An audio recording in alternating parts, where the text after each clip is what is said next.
Hoje a gente vai mergulhar num dos thrillers de espionagem mais diferentes da Agatha Christie, Passageiro para Frankfurt. Sabe aquela história que começa de um jeito quase bobo, no encontro por acaso, e de repente vira uma teia de conspiração global? Pois é exatamente isso. Olha só, a própria Agatha Christie já nos dá a chave para entender a obra. Logo no prefácio, ela diz que é uma fantasia, mas, ao mesmo tempo, faz uma ressalva importantíssima, que tudo aquilo, de certa forma, estava acontecendo no mundo real. É quase um alerta, né? Um reflexo das tensões do final dos anos 60, tudo disfarçado de ficção. E a história não começa num cenário típico de espionagem, não. Nada de becos escuros ou encontros secretos. O palco inicial é um dos lugares mais comuns e, vamos combinar, chatos do mundo. Uma sala de embarque de aeroporto.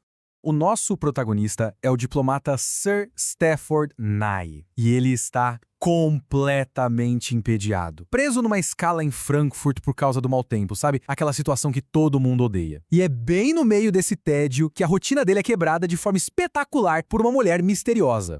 E o papo dela é reto e alarmante. Ela não faz rodeios. Basicamente, ela chega e fala que a vida dela depende disso. Se ela for obrigada a embarcar no voo para Londres com a própria identidade, ela vai morrer. Simples assim.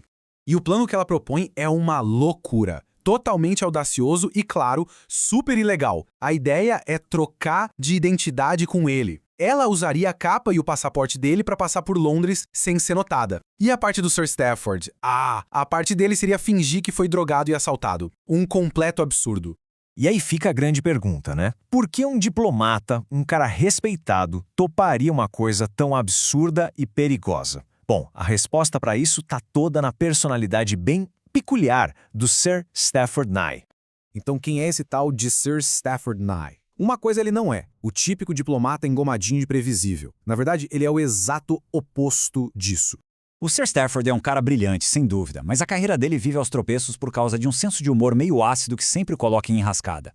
Ele é excêntrico, a capa dramática que ele usa já entrega tudo. Mas o ponto principal, o que define ele nesse momento, é que ele está mortalmente entediado com a vida.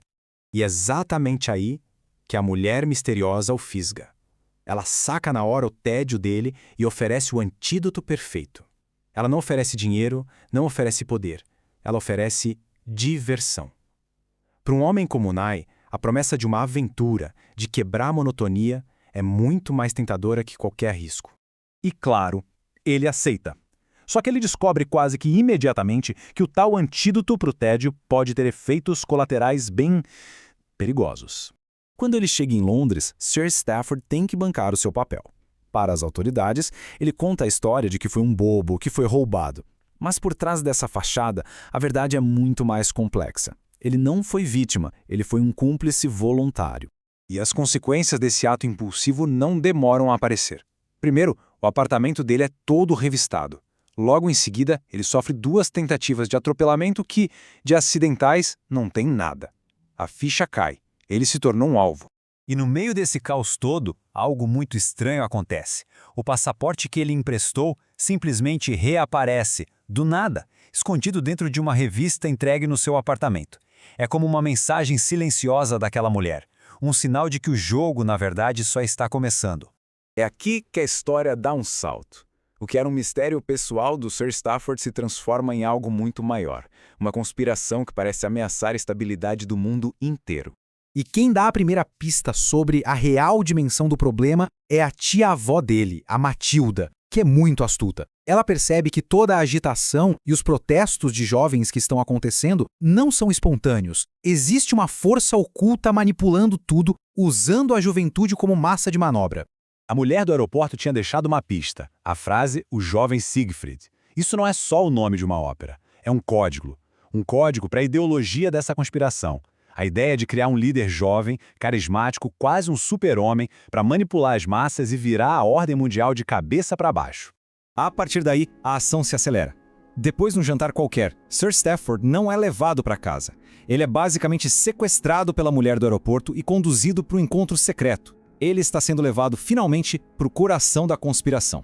Essa viagem termina numa reunião com uma figura extremamente enigmática. O Sr. Robinson, um homem que parece controlar as finanças do mundo. Ele é pintado como o cérebro por trás de tudo, mas as intenções dele são um mistério. Ele quer dominar o mundo ou, na verdade, salvá-lo? E é essa ambiguidade que fica no ar, nos deixando com aquela pergunta final: quem são as pessoas que realmente movem as peças nesse tabuleiro global?